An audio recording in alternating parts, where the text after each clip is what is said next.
Welcome to All Things Moore County, Moore County's weekly radio show highlighting the many facets of the Sandhills. That includes real estate, lifestyle, community and neighborhoods. And now from 4 Properties, here's your host, Bill Sahadi.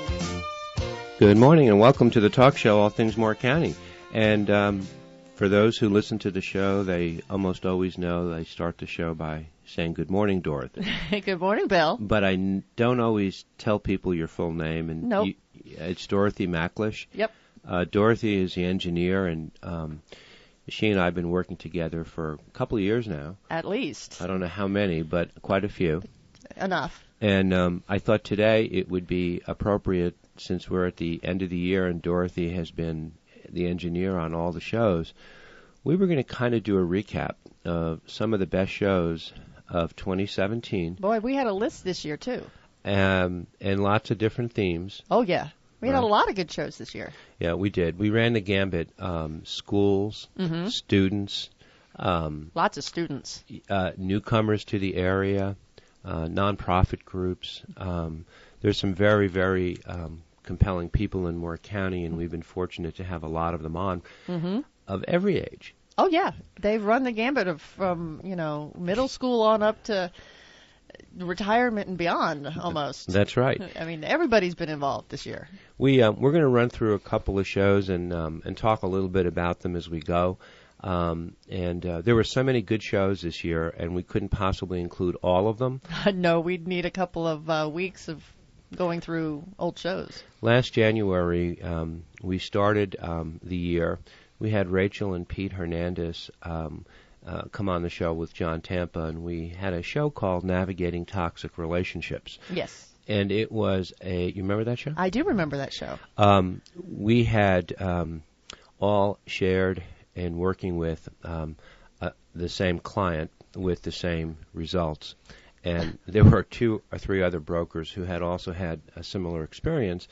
And the Navigating Toxic Relationship show was not about real estate. It's about any kind of toxic relationship in any type of situation that people are in. Yeah. Personal, business. Yeah. But we used the real estate as a sort of like a guide. Yeah. I can remember that. It was almost like a confessional. Yes, I'm sure it was. Let's play a clip or 2 from that show, okay. Navigating Toxic Relationships, from back in January. Okay, here you go. The seller was so honorable and so accommodating, and yet that was not perceived by my client. Instead, they were the bad people, and they were mistreating the client. And I'm like, what universe are we coming from here? I see that a lot. It's like I'm not a, divorce attorney here. I'm not, let's try to come up with a win-win, and I know you very much have the same philosophy. Right. And I mean, sure, there are times when one party is being unfair, but oftentimes the client does feel like the other party is against them. Mm-hmm. So it's difficult. There's a fine line.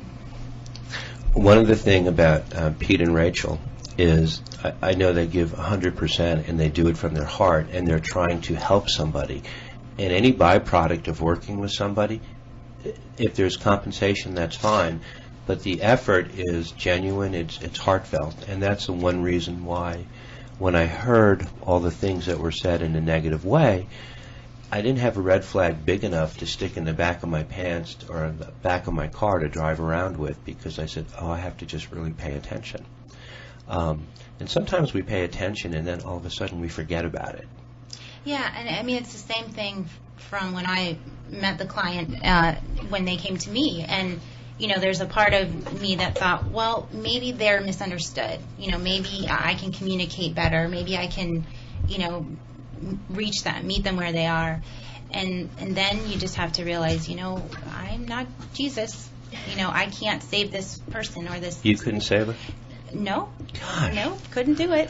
And neither could I. And so, but there's obviously a pattern there, right. And but you lead with your heart. You want to be that person that was able to really help them, and yeah.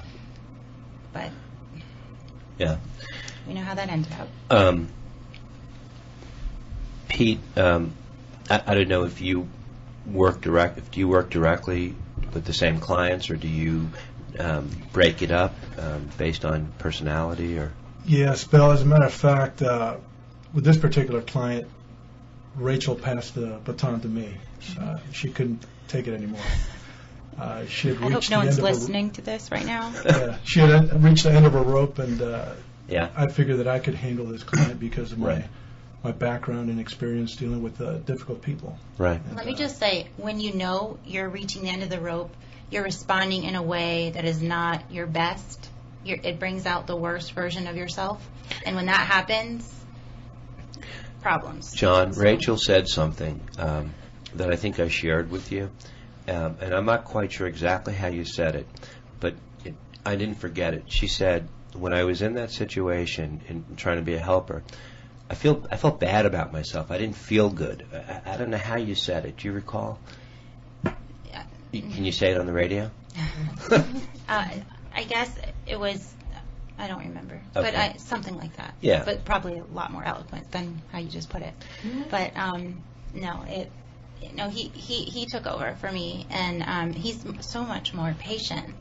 I take things to, dagger to the heart. He's more pinprick. It'll ruin my every, to my core. He's not like that. Pete? Well, over the years, I've developed what they call thick skin, and I'm able to pull myself away from the situation and kind of hover over the situation, detached, if you will, Right. to make sure I can offer the best solution. But unfortunately, everything that I tried, I was proven wrong, and basically confirmed Rachel's situation with this particular client. Things were twisted around and manipulated, and things that I knew I had done for this client were just glossed over like nothing ever happened, and I couldn't connect basically with this client, no matter how hard I tried, how many times I went after hours on the weekends. Right. Everything I tried was not working, and that's when I had to pull the plug myself, basically. And the last-minute appointments were great, weren't they? Oh, my goodness. That 12-hour notice. Perfect. Right. Hey, it seems like it was just yesterday we taped that show. Yeah, it does. It just came back to me as I'm listening to it. Yeah. Especially now at this time of the year, as we go into the new year, people are making New Year's resolutions. No, yes, that's big at the first of the year. Everybody's trying to start over because it's a new slate. Every year, my resolution is I want to keep toxic people out of my circle. After that episode, I think I feel the same way. But why do I have to do it every year? I don't know. It's like Groundhog Day. Yeah. It's how you deal with difficult people, sometimes difficult clients. But yeah. It was an eye-opening show, and it was not a real estate-related show. It was just personal with people in all different walks of life. Yeah. So we kicked our year off talking about that topic, which had application to a lot of people. And one of the themes of our show this year had a lot to do with the students in the Moore County schools. Yes, that's been big in the news a lot this year. Yeah, and we've had some very, very, and there's so many voices. And everybody's so passionate. Oh, and even in the candidates forum that we did recently, one of the biggest topics was new schools, refurbish the old schools. Karen Kent, who was a guest on the show this year, and she's been an advocate for the school system, was kind enough to give me some updates as to where we stand. And I'd like to go back and just play a small clip from a show we did with her. It was called Moore County Schools, a Year of Budget Challenges, Anticipation, and Hope. Okay. There are a lot of immediate challenges that have to be met long before these construction programs get to fruition. Correct. And in particular, by the end of this year, this budget session, which is coming up very quickly in the spring, Moore County Schools funding is so complicated, and it's something as a parent that, like I said before, you take for granted that the schools will be there. And when something isn't there that you want, you start going to look why it's not there and looking for answers. I ended up on the Moore County Schools website and then talking to Mike Griffin and through Parents for More, getting more involved and attending the school board meeting meetings and the county commissioners meetings, and you realize that most of the funding for Moore County schools actually comes from the state. $69.1 million comes from the state, which is about 2/3 of our funding. And then the next biggest chunk is from local, from the county commissioners. A very small portion comes from federal and grants and nutrition, things that have other specific purposes that can't be shifted around and moved. And when some things began to disappear or weren't quite what I wanted them to be, and I started looking, you find that there's been a history of funding and difficulties with funding and belt tightening and having to make do with less to try to meet the growing population with the funding that we've been given. And interestingly, as Mike started to say, during the recession, there was, a big halt in financing from many levels because there was a recession, so there wasn't a lot of funds available.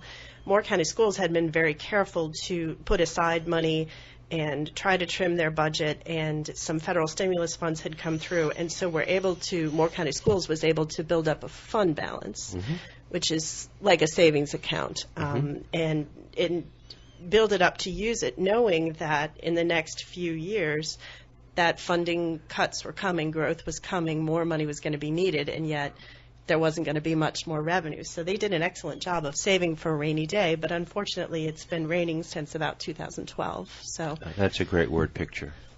That is a great word picture. Yeah, Karen is a great spokesperson. She's very passionate. Yes. The reality is today in December, we have lots of different people on different sides of the coin as to what to do, how to remediate some of our situations. The good news is the Board of Education and the county commissioners have made a couple of positive steps this year towards improved facilities. That's good. Yeah, the boards have agreed upon and purchased and are waiting for limited obligation bond funding for a new Area 1 school on Camp Easter Road with a projected opening in August of 2019.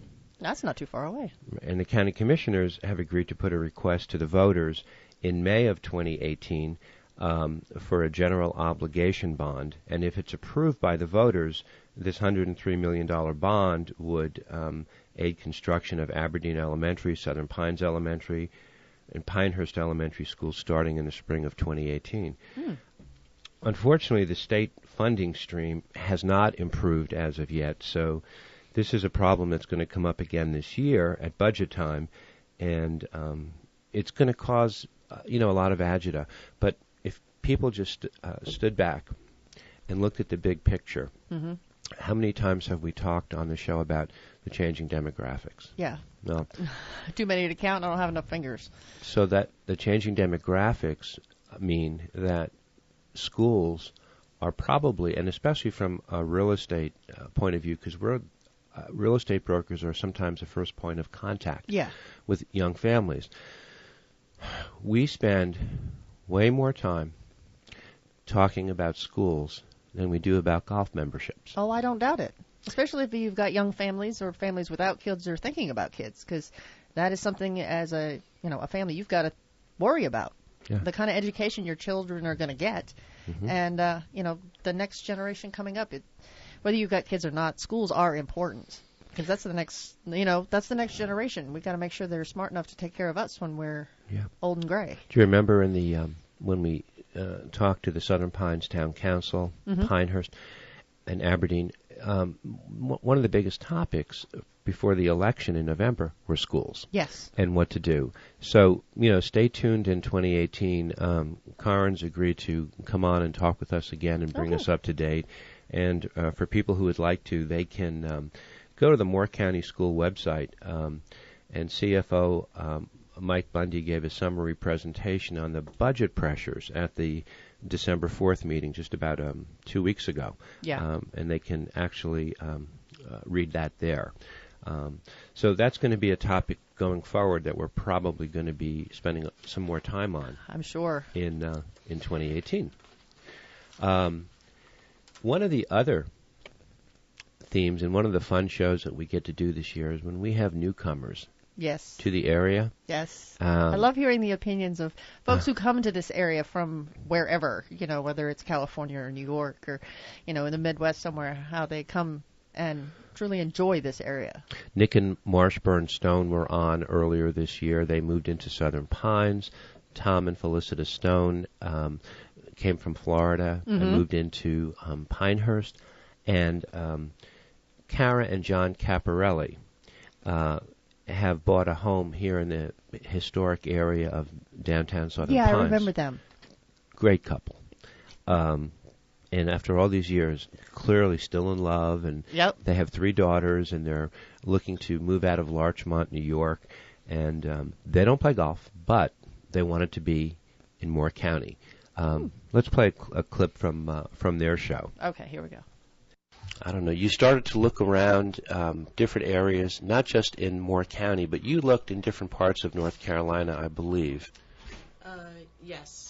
We started where? In Asheville? Asheville. We started in Asheville. We started in the mountains and then worked our way down. We were in Charlotte area. We looked in Lake Norman area. Right. Lake Wiley, South Carolina? Well, no, Lake Wiley is still in North Carolina, I think. And we were in, we even went down as far as Savannah, and we came back up again. Yeah.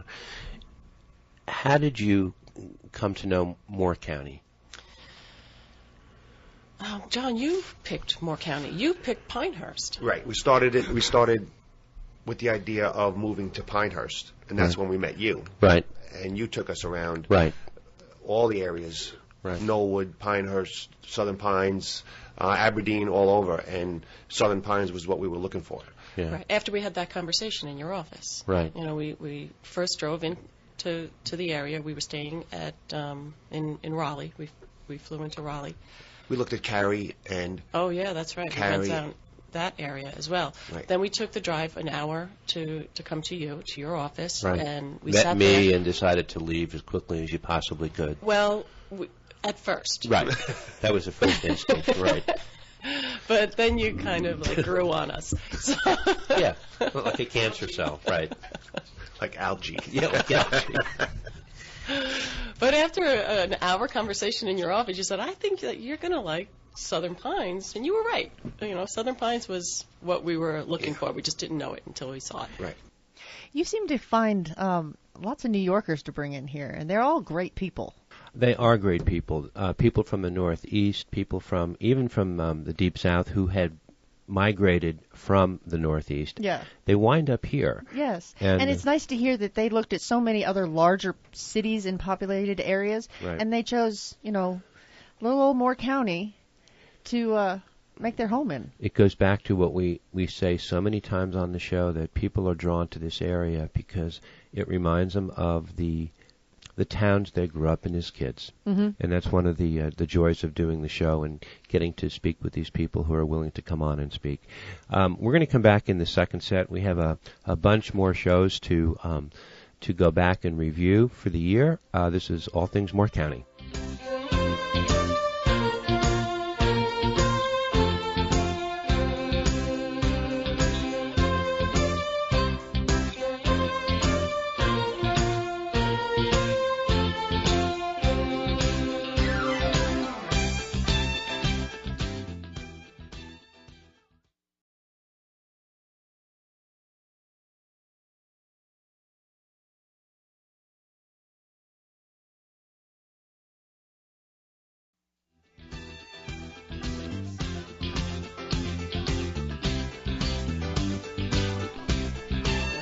Welcome back to All Things Moore County and our show featuring some of the best shows of 2017. Since we have so many, we're going to go right into it. Dr. Paul Murphy, the Reverend Dr. Paul Murphy, has been a guest on a couple of shows this year. Mm-hmm. And in this particular show, he is talking about the Trinity Community Outreach Center, mm-hmm. Which he heads, and a fundraiser that he was doing called Music Speaks Faith. Let's listen to Dr. Murphy. Music speaks to the various tenets of faith. Right. What does music have to say about grace, mercy, hope, goodness? What does it have to say about community? Uh-huh. A mentor of mine for some years, Jeremy Begbie, served in Scotland at the St. Andrew's School, uh-huh. and I believe his department at that time, some 20-something years ago, was called the Theology of Imagination. And there he was in conversation with artists or visual artists, authors, filmmakers, architects, composers, and so on, even chefs. And they had this thing going about creativity, what was the impetus of it, and the opening words of Scripture, of Holy Scripture, in the beginning God created. So that's always been like a double-click moment for me, thinking, well, if that's, the very first attribute mentioned of God, well, to what extent then is creativity in the conversation, of faith? And it's easy to suggest that the music that's most usually associated with the faith, namely church music, whether it's gospel or sacred music and the Gregorian chants or whatever, there is a relationship there. However, I hear regular songs, sometimes even without words, that, I guess as Drake mentioned, that evoke certain feelings, that speak to certain places in us as human beings. And I make this decision saying, well, that sounds good. Well, what is it about it that makes it sound good? You hear this particular, what's going on in this music, is the deeper question. And so one piece that I will perform on that evening is a piece called Naima by the composer John Coltrane. He wrote for his wife, and the piece kind of floats over one note. And in the classical sense, we call it a pedal point. So there's this one note that's kind of floating there. And by the way, Dr. Larry Arnold will be playing bass, so he'll be on that one note for quite a while. But all of the other things that happen on top kind of, well, for me, is a reflection of life. We're going through this thing. There seems to be all of this change that's taking place up top, but yet knowing the stability that's down on the bottom. And that one note, namely God, who doesn't change. He's always there with us no matter what we're going through, no matter how tense the chords may be on top. There's still that stability. So the relationship between the energy up there and the stability down there speaks volumes into hope. Because we all go through challenges in life where we may feel hopeless, especially during a time of death, time of struggle, and we're praying, for resolution. We're looking for questions, and it seems that the answer is not there. Sometimes even that God is not there. But certain pieces of music basically affirm the fact that the resolution comes at the end, at the point when that resolution comes, everything else that happened that preceded it makes a whole lot of sense. Dr. Murphy is a compelling speaker. Yes, he is. The Murphy Family Ensemble, they're very talented. They just performed at the Sunrise Theater, I think on the 10th of December. Oh, I missed that. Yeah, they were terrific. The Trinity Community Outreach Center is located at 972 West Pennsylvania Avenue behind the Trinity AMZ Zion Church.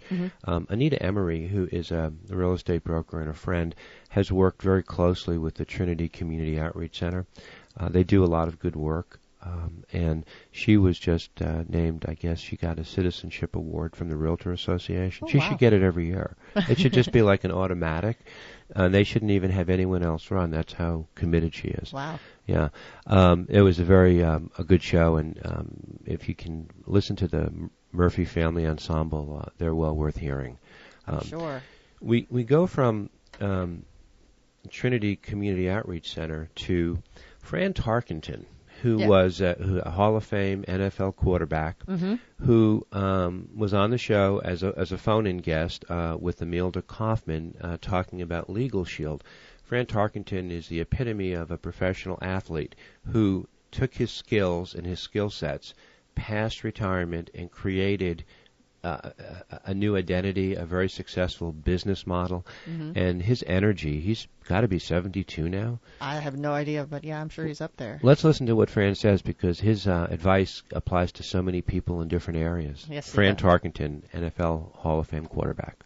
My teammates involved, and because football is the ultimate team game. I mean, as great as Tom Brady is and Peyton Manning has been, they've had great teams and great coaches, and to be able to make that happen. And businesses are no different. Whether I'm an entrepreneur, I've got to have great people around me. I've got to have great partners around me. And if I don't have that, I'm limited in how I can grow my business. Yeah. The scrambling that you were so well known for in your athletic career is also something that's indigenous to entrepreneurs, the ability to scramble. Well, the ability to change course. Yeah. The ability to stay ahead of the game. Right. I think we see it in business today. We see two different things going on. We see in the technology sector, the Apples and the Googles and the Amazons are just doing amazing things technology-wise. Tesla with what they're doing. Then you look at the old line companies, the automobile companies, General Motors, Ford are struggling. The Coca-Cola's struggling. Shopping centers are struggling because they haven't been innovative and creative. And here's the lesson for your listeners there.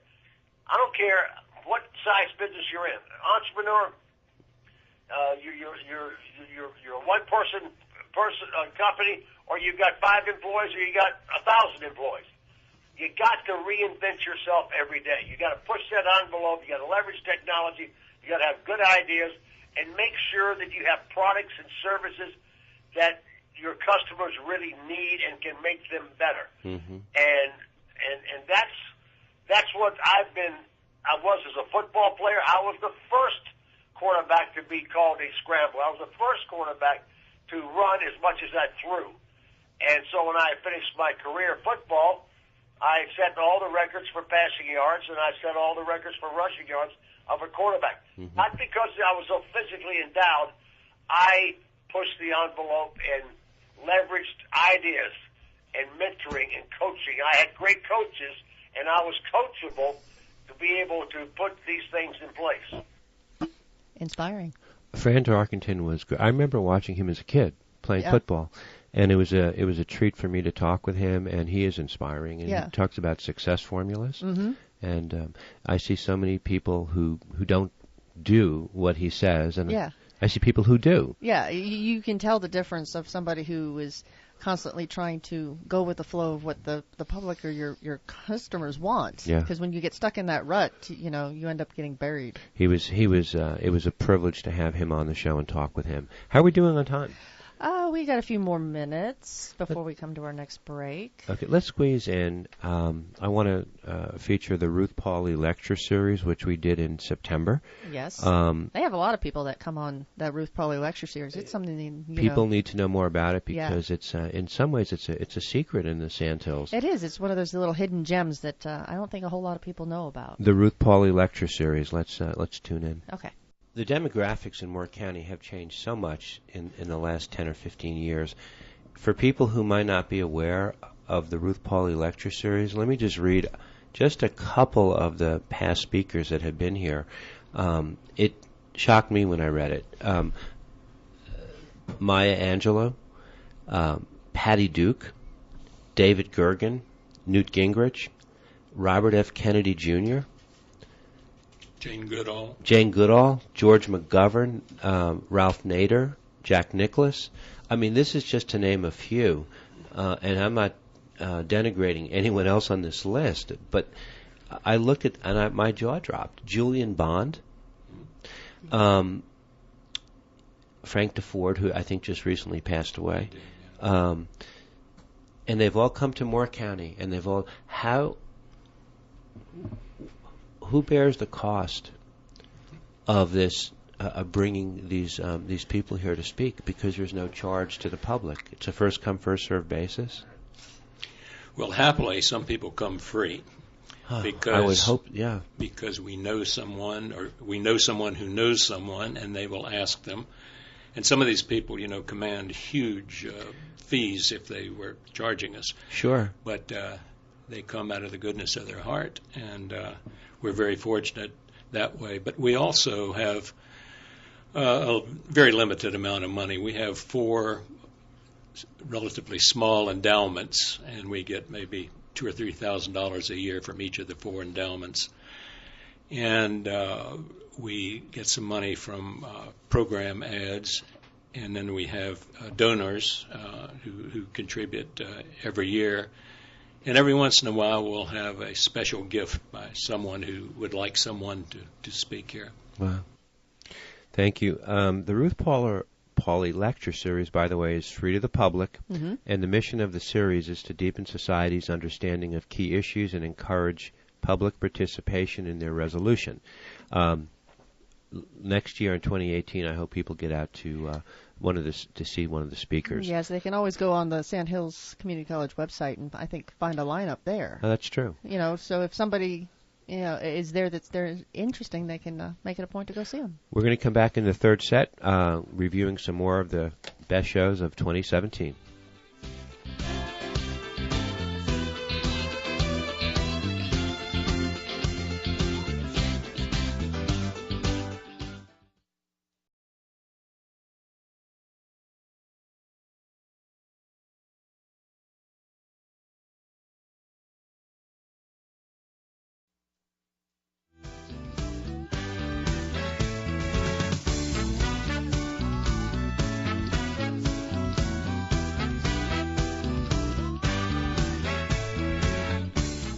Welcome to our third and final set of the best shows of 2017. I started the song in a different place. You sure did. I didn't confuse you, did I? It's very easy to confuse me. Oh, okay. People look at me and I get confused. Okay. The last set is really going to be dedicated all to the arts and to the students in Moore County. And some of the funniest moments of 2017 were captured by Robert Wall, who was the lead actor in the Judson Theater Company's. Oh, yeah, that show was a riot. The Sunshine Boys. The show, he was a riot. Yeah, I should have started the microphone as soon as he walked in the door and shut it off when he walked back out the door. He's a one-man band. He is. Let's listen to Robert Wall. Just a funny, funny man. And then Martin is huge. Saturday Night Live is huge. And then you have the early comedy club guys at the Improv, like first was David Brenner and Gabe Kaplan and Freddie Prinz, and you had that wing going, and then you had the next wave, which was Jay Leno and Richard Lewis and Lane Boozler, and then comes along the wave I was involved in, which was me and Jerry Seinfeld and Larry David. I'm sure I'm leaving hundreds of people out. Paul Reiser, Keenan Wayans, and then you had each branch. And then San Francisco, you got a kid breaking out called Robin Williams. So, but every place had their. Then I would go to L.A. after doing an apprenticeship because you didn't get paid. You'd go to the comedy clubs, you didn't get paid. Right. The only money I ever made was I was writing jokes for the great Rodney Dangerfield. So that's loved Rodney Dangerfield. You wrote for him. I didn't know that. Sort of my first job. My first job writing was I wrote 5-minute interstitial programming for Stiller and Mira, who was wonderful, and that's when I first met Ben. I think he was 12, and then I would knock on Rodney's dressing room door. And sell him jokes. It's true, and he would be standing there. He would be there in a robe. Nothing else. And the robe was not closed all the time. And I'd say, I got some jokes for you. And he'd say, okay, kid, I want to hear them. And I'd say, okay. He goes, okay. So I do a joke and I go, okay, I'm all right now, but last week I was in rough shape. Guy comes up to me at the airport. He says, well, we $5 till payday. I say, when's payday? He says, I don't know. You got the job. And he'd say, okay, kid, don't do the jokes, but don't do me. He was great. He was great. I think a lot of people thought that Rodney Dangerfield gave birth to Don Rickles. Oh, no. Ron Rickles was around way before Rodney. Was he? Oh, yeah. Don was remember, making movies. He's in Run Silent, Run Deep. Oh, I didn't know that. He was an actor beforehand, and he was a Vegas club. Now, Rodney was around in the fifth. Rodney is a contemporary of Lenny Bruce, because Rodney and Lenny were buddies. Really? Yeah, back then he was known as he was born Jacob Cohen. He was known as a comic then named Jack Roy. And then he did it for a while, and then he retired. And as he said, he goes, I quit for a while because I wasn't doing any good. I'll tell you how good I was doing. Nobody knew I retired. So then he comes back later, and he sells aluminum siding. He was a tin man. And then he comes back as Rodney Dangerfield. I need the whole routine about the birth of the name and everything. But Rodney was a great joke writer. Yeah. One of the great comedy minds. I mean, a real comic genius. Yeah. We have great memories of him growing up in the 70s, and we're all kind of contemporaries. And Don.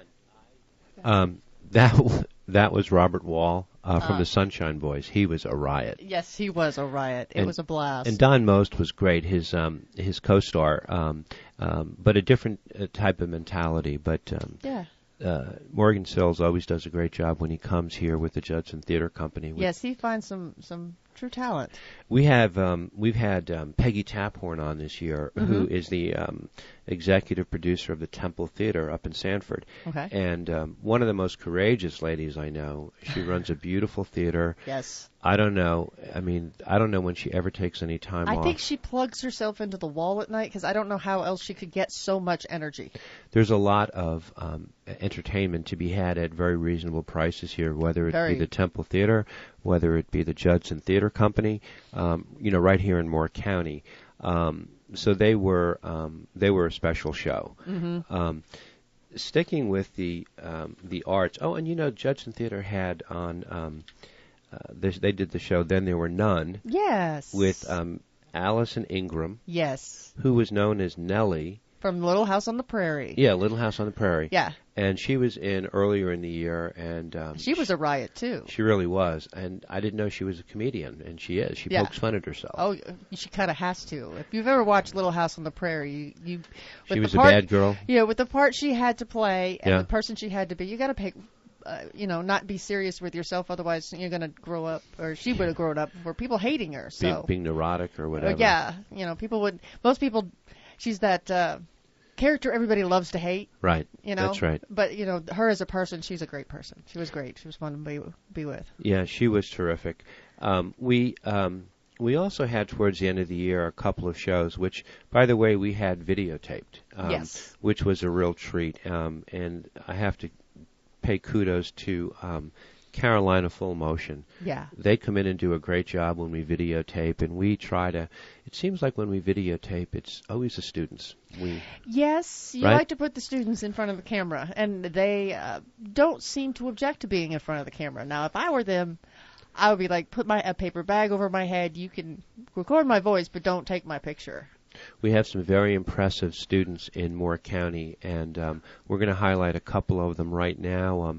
We did a show for the Nutcracker by Taylor Dance, and we're joined by creative director Gary Taylor, and Mary Costanza, Krista Blades, Callie McIntyre, Carolyn Mays, and Sarah Costanza as 5 of the lead parts in the Nutcracker. And there were so many other talented we couldn't get everybody in the studio. No, the studio's not big enough to hold all the talent that Taylor Dance produces. Let's listen to Gary Taylor talk about Taylor Dance and the Nutcracker. Okay. Ballet creates a structure, a foundation of hard work and discipline, and they're in that together. So in that building process that they do every day, once they step into a rehearsal, the refinement and the work carries over into a performance quality, and working together, that foundation's already been laid. So, once they go into this, the Nutcracker would be the one that we're doing now, right? All these stories and things like that, they have this wonderful foundation of working together and having support from each other. So when they go into these roles that are very difficult, long hours, grueling. I mean, you really don't want to see their feet when they're done with a rehearsal. You don't. I mean, I'm not talking about smelling them. I'm just saying see the feet. But they have that support with each other. And that's what's so exciting about not just Thanksgiving, not just the Nutcracker, but what it does every time we do a show and how they work together and are able to be such, wonderful people to each other. Yeah. That's priceless. I think a lot of credit is due to you, but I have to tell you, to see them become their own coaches at the same time. Oh, yeah. When that happens, that's all the affirmation that you need, isn't it? Well, I could just sit here the whole time and just smile and listen to them talk about their experience, because that's really what it's about, Yeah. It really is. I mean, for the audience to come see it, they're not just coming to see excellent dance, wonderful costumes, beautiful set, something that's very, I think, very historic and beautiful that will be done professionally every time. Right. But you come to see these personalities, and that's what makes it really priceless for anybody that comes to see it. Yeah, I have a lot of admiration and a lot of respect for everyone that's sitting at this table. You guys are doing things I could never have even thought of doing at my age, when I was your age. And I have a greater appreciation today for the discipline and the consistency that you put into it. Dorothy, there isn't a lady sitting at this table that doesn't have that Betty Davis eye look. Do you know that? I do know that. They're gorgeous. They're principled, and they're very. They're just a lot to admire. We're going to come back in the second set. We're talking all about the Nutcracker coming up November 24th, 25th, and 26th with the Taylor Dance Company.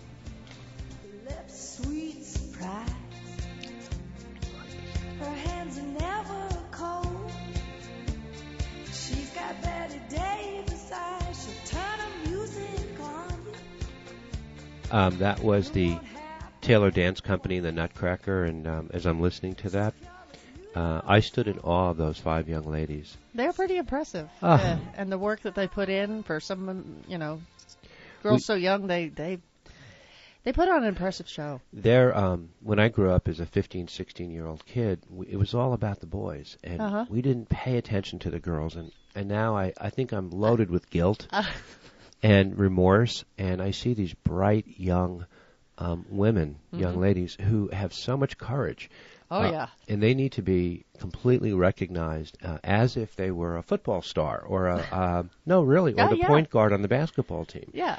And they don't get the same sort of affirmation or the same sort of support from the community because it's a private endeavor. Yeah. And it requires a ton of discipline. Oh, yeah. The fact that I knew so many of these ladies, the Costanzas, Krista Blades, Callie and Caroline, since they were younger, makes me appreciate them all the more. I mean, there was no comparison between me at that age and them. They wouldn't have even let me in the room. Very dedicated young ladies, and they deserve our recognition. Yes. And they were fun to have on. Oh, yes, they were. We had, and by the way, Mary Costanza was on an earlier show this year. She is now a freshman at Wake Forest. Oh, yeah, that's right. But she was on because she was in the production of Carousel. Oh, yeah, I forgot about Carousel. Michael Peasy and Kirsten Foyles and Terry Sinclair, they came in and they did a great show all about Carousel, which I believe was held in April or May. I don't remember, but yeah, it was one of the million things that happened this past year that I couldn't keep up with. And Mary, how comfortable is she in front of a microphone? Oh, yeah. Right? It's like it was born there. She was born with a microphone in front of her. They wonderful young ladies, and they all have wonderful parents. And you see what the result is. Yes. Staying in that vein, I want to go to our next show, which featured Kathleen Mcintyre, who is this year's Miss Moore County's Outstanding Teen. Callie has a schedule that is dizzying to me. I thought I was busy, but my goodness. nothing compared to hers. She's turning 17. This kid has charm. She has pizzazz. She has charisma. She truly lights up dark rooms. She was featured on the Taylor Dance Show. She was also featured on the show highlighting her reign as Miss Moore County's Outstanding Teen. Let's listen to Callie. Okay.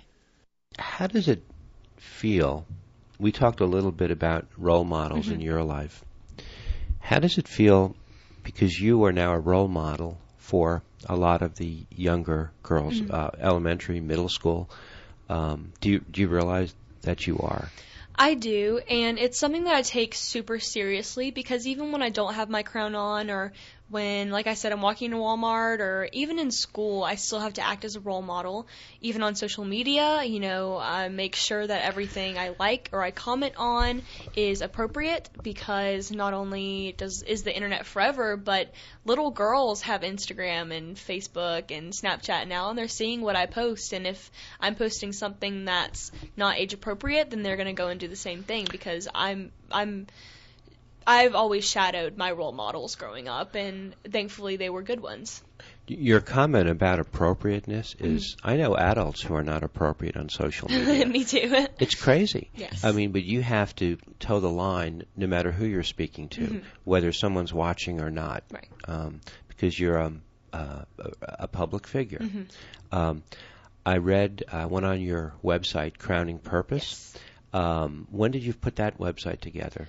So about 2 years ago, I started Crowning Purpose, which is a nonprofit, tax-deductible organization, and basically through Crowning Purpose, I'm able to get more word out about food allergy research and education, Children's Miracle Network, and most recently, hurricane relief. So I've raised $2,000 for that so far. And Crowning Purpose basically seals the deal with the whole, if you're going to donate to me, I need to look professional. And so having this 501c3 is, it just kind of makes me look like I know what I'm doing more. Reaching out and helping others all the time is probably the smartest thing you can do. And it seems like that's in your DNA. And you have the advantage of the platform of Miss Moore County Teen. Right. But it can serve as a building block onto bigger and better and greater things for you. You have a community conscience that is unusual in someone in high school. But I think you're just an old soul, right? Yeah, I've been told that a lot too. You were like at 5 years old, you were probably an old soul, right? To be on stage at 9 or 10 like you were, I said, oh my gosh. How do you have time for a social life?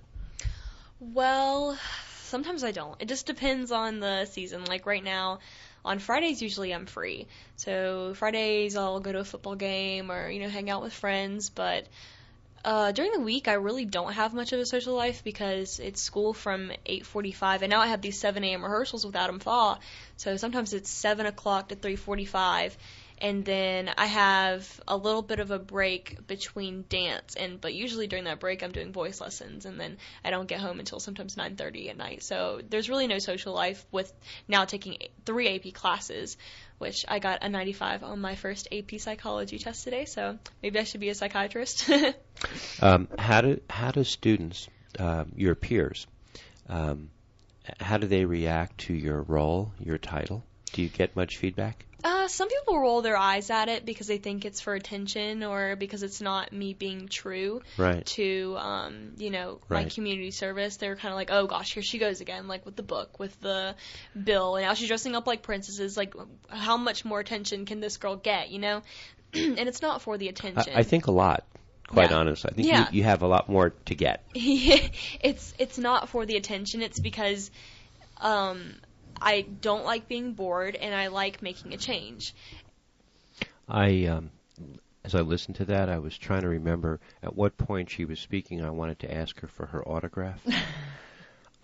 She sings, she dances, she acts, she's published a book, she's Miss Moore County's Outstanding Teen. I'm so completely impressed with this young lady. She's got a nonprofit? Yeah, she's got a nonprofit, Crowning Purpose. I think remember our comparison of resumes that we did? By the time she gets to be my age or even your age, we're going to need a U-Haul to carry her resume around if she keeps up the way she is. Yeah, she was so impressive. And so what we did was, towards the very end of the show, I want to play a small clip because it sets up an announcement that we'd like to make for 2018. And this is the same show with Kathleen Mcintyre. Let's listen to her. I don't need to wish you success because you're already successful. Thank you. And there are many, many chapters in your life that you're going to have a chance to write. At the ripe old age of 17, you have a couple already in the hopper, so to speak. Would love to get back together with you. Do you ever think, and I'll throw this out at you, if you could ever use a format like the show? Yeah, totally. To talk about, where you would be the host. The host? Yeah. Yeah. If you had an opportunity to call me sometime and say, hey, Bill, there's something I want to talk about. I have a group of people that I want to, about one of your causes. the chair is yours. Oh my and gosh! I'll let you host the show. Wow, thank you. And I'm serious. If you want to do that, I would totally love to do that. Okay, so you work on that, and you tell me when. You get together what you want, and you have my word. And that it would can be amazing. The All Things Moore County show, hosted by you. Cute, huh? Yes. Well, she is actually going to host her own radio show this coming. Has she finally got something together? She does. This January. Okay. I'm waiting for Callie to tell me which weekend she wants it to air, and we'll get coordinated, and you'll be working with her. Okay. Then you can fire me, and you can just say, thank you so much, we'll just Bill. put her on her own show, and then, she can follow you or she can precede you in the lineup on Saturdays.